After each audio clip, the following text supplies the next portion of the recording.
ಏನಪ್ಪ ಸೀನಾ, ಇವತ್ತು ನಿನ್ನ ಮುಖದಲ್ಲಿ ಇಷ್ಟೊಂದು ಖುಷಿ ಕಾಣ್ತಾ ಇದೆ. ಹೌದಾ, ನಿನ್ನ ಮುಖದಲ್ಲಿ ಸಿಕ್ಕಾಪಟ್ಟೆ ಪಿಂಪಲು ಡಾರ್ಕ್ ಸರ್ಕಲ್ ಕಾಣ್ತಾ ಇದೆ. ಲೋ ಸೀನಾ, ಇಷ್ಟು ದಿನ ನಿನ್ನ ಕಣ್ಣಲ್ಲಿ ದುಃಖನೇ ಕಾಣ್ತಾ ಇತ್ತು, ಮೂಗಲ್ಲಿ ಗೊಣ್ಣೆ ಸುರಿತಾ ಇತ್ತು, ಕೆನ್ನೆ ಎಲ್ಲ ಒಣಗೋಗಿತ್ತು. ಇವತ್ತೇನು ಫುಲ್ಲು ಫ್ರೈಟಾಗಿ ಹೊಳಿತಾ ಇದೆಯಾ?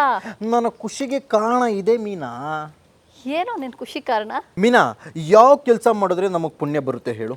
ಯಾರಿಗಾರು ಹೊಟ್ಟೆ ಹಸ್ದಾಗ ಊಟ ಕೊಡಿಸೋದು, ರಕ್ತದಾನ ಮಾಡೋದು, ಈ ಥರ ಎಲ್ಲ ಕೆಲಸಗಳು ಮಾಡ್ತಾ ಇದ್ರೆ ಪುಣ್ಯ ಬರುತ್ತೆ ನಿನಗೆ. ಕರೆಕ್ಟ್ ಅಲ್ವಾ?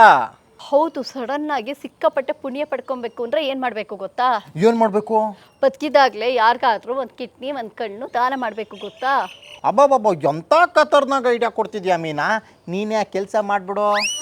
ಅಯ್ಯೋ, ಅಷ್ಟೊಂದು ಪುಣ್ಯದ ಅವಶ್ಯಕತೆ ನನಗಿಲ್ಲ ಕಣೋ. ಅದೆಲ್ಲ ಬಿಡು, ನಾನು ಹೇಳೋದು ಕೇಳು. ನಾನು ಪುಣ್ಯ ಬರೋಂಥ ಕೆಲಸ ಮಾಡಿದ್ದೀನಿ ಕಣೆ ಮೀನಾ. ಹೌದಾ? ಏನು ಮಾಡ್ದು? ನಾನು ಇಬ್ರು ಲವ್ವರ್ಸ್ನ ಪ್ರೊಟೆಕ್ಟ್ ಮಾಡ್ತಾ ಇದ್ದೀನಿ. ಹೌದಾ? ಯಾವ ಥರ? ಮೊದಲು ಆ ಲವ್ಗಳು ಒನ್ ವೇ ಆಗಿತ್ತು, ನಾನು ಅದನ್ನು 2 ವೇ ಮಾಡಿದ್ದೀನಿ.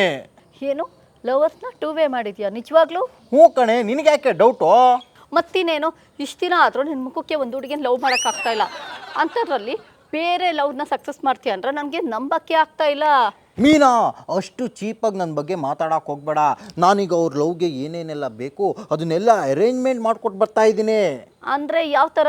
ನೋಡು, ಇವತ್ತಿನ ಲವ್ವರ್ಸ್ಗಳಿಗೆ ಸಿಕ್ಕಾಪಟ್ಟೆ ಸಮಸ್ಯೆ ಇದೆ. ಅವ್ರಿಗೆ ಮಾತಾಡೋಕ್ಕೆ ಪ್ರೈವೇಸಿ ಸಿಗಲ್ಲ, ಡಿಸ್ಟರ್ಬೆನ್ಸ್ ಜಾಸ್ತಿ. ಯಾಕೋ ಸಿಗಲ್ಲ? ಲಾಲ್ಬಾಗು, ಕಪ್ಪನ್ ಪಾರ್ಕು ಅಷ್ಟೇ ಅಲ್ಲ, ಇವಾಗ ಮೂಲೆಗೂ ಪಾರ್ಕ್ಗಳಾಗಿದೆ. ಗೊತ್ತಿಲ್ಲದಿರೋ ಮೂಲೆಗೆ ಹೋಗ್ಬಿಟ್ಟು ಲವ್ ಮಾಡಿದ್ರೆ ಆಯ್ತಪ್ಪ. ಅವೆಲ್ಲ ಆಗಿನ ಕಾಲದಲ್ಲಿ ಇತ್ತು ಮೀನಾ. ಈಗಿನ ಕಾಲದಲ್ಲಿ ಸಿಕ್ಕಾಪಟ್ಟೆ ಡಿಸ್ಟರ್ಬೆನ್ಸ್ ಜಾಸ್ತಿ. ಅದಕ್ಕೆ ಅವ್ರಿಗೆ ನನ್ನ ಮನೇಲೇ ನನ್ನ ರೂಮ್ನೇ ಬಿಟ್ಕೊಟ್ಬಿಟ್ಟಿದ್ದೇನೆ. ಏನೋ ಲವ್ ಮಾಡ್ತಾರೆ ಅಂತ ರೂಮ್ ಬಿಟ್ಕೊಟ್ಟಿದ್ಯಾ, ಆಮೇಲೆ ಲವ್ ಜಾಸ್ತಿಯಾಗಿ ನಾಳೆ ದಿನ ಮಗುನ ಕಂಕ್ಲಲ್ಲಿ ಇಟ್ಕೊಂಬಂದ್ರೆ ಕಷ್ಟ ಕಣೋ. ನಾನು ಸಿಕ್ಕಾಪಟ್ಟೆ ಹುಷಾರಿದ್ದೀನಿ ಕಣಮ್ಮ. ಅವ್ರಿಗೆ ಆಗಾಗ ಫೋನ್ ಮಾಡಿ ಕ್ರಾಸ್ ಚೆಕ್ ಮಾಡ್ತಾ ಇರ್ತೀನಿ. ಫೋನ್ ಮಾಡಿದಾಗ ಏನಂತಾರೆ? ಅವ್ರು ಫೋನ್ ಮಾಡಿದಾಗ ಬಿಸಿ ಅಂತ ಬರುತ್ತೆ. ಅಂದರೆ ನಿನ್ನ ನಂಬರ್ನ ಬ್ಲಾಕ್ ಲಿಸ್ಟ್ಗೆ ಹಾಕಿ ಅವ್ರು ಎಂಜಾಯ್ ಮಾಡ್ತಾ ಇದ್ದಾರೆ ಕಣೋ. ಅವರೆಲ್ಲ ಆ ಥರ ಏನಿಲ್ಲ. ಅವರಿಬ್ರು ಸಿಕ್ಕಾಪಟ್ಟೆ ಇನ್ನೋಸೆಂಟು, ನನಗೆ ತುಂಬ ರೆಸ್ಪೆಕ್ಟ್ ಕೊಡ್ತಾರೆ. ಏನೋ ನಿನಗೆ ರೆಸ್ಪೆಕ್ಟ್ ಕೊಡ್ತಾವ್ರ? ಅವರು ನಿನ್ನನ್ನು ಸರಿಯಾಗಿ ಯೂಸ್ ಮಾಡ್ಕೊತಾ ಇದ್ದಾರೆ. ನನ್ನ ಯಾಕೆ ಅವ್ರು ಯೂಸ್ ಮಾಡ್ಕೋತಾರೆ? ಲವರ್ಸ್ನ ಪ್ರೊಟೆಕ್ಟ್ ಮಾಡೋದು ಎಷ್ಟು ಕಷ್ಟ ಕೊಡ್ತಾ, ಮುಂದೆ ಎಂತೆಂಥ ಡೇಂಜರ್ ಎದುರಾಗುತ್ತೆ ಅಂತ ಹೇಳಕ್ ಬರಲ್ಲ. ನೀನು ಹೇಳೋ ಥರ ಇದ್ರಿಗೆ ಯಾವ ಡೇಂಜರಸ್ ಸಿಚುವೇಶನ್ ಬಂದಿಲ್ಲ. ಆದರೂ ನೀನು ಹೇಳಿದ್ಯಲ್ಲ, ಹುಷಾರಾಗಿರ್ತೀನಿ ಬಿಡು. ಇನ್ನೇನೊಂದು 2 ತಿಂಗಳು ಅಷ್ಟೇ. ಏನು 2 ತಿಂಗಳಾ? ಅವರು ನನ್ನ ಹತ್ರ 6 ತಿಂಗಳು ಲವ್ ಮಾಡ್ತೀನಿ ಅಂತ ಪ್ರಾಮಿಸ್ ಮಾಡಿದ್ದಾರೆ. ಆಲ್ರೆಡಿ ಅದರಲ್ಲಿ 4 ತಿಂಗಳು ಆಗೋಗಿದೆ. ಇನ್ನು 2 ತಿಂಗಳು ಅಷ್ಟೇ. 2 ತಿಂಗಳಾದ್ಮೇಲೆ ಬ್ರೇಕಪ್.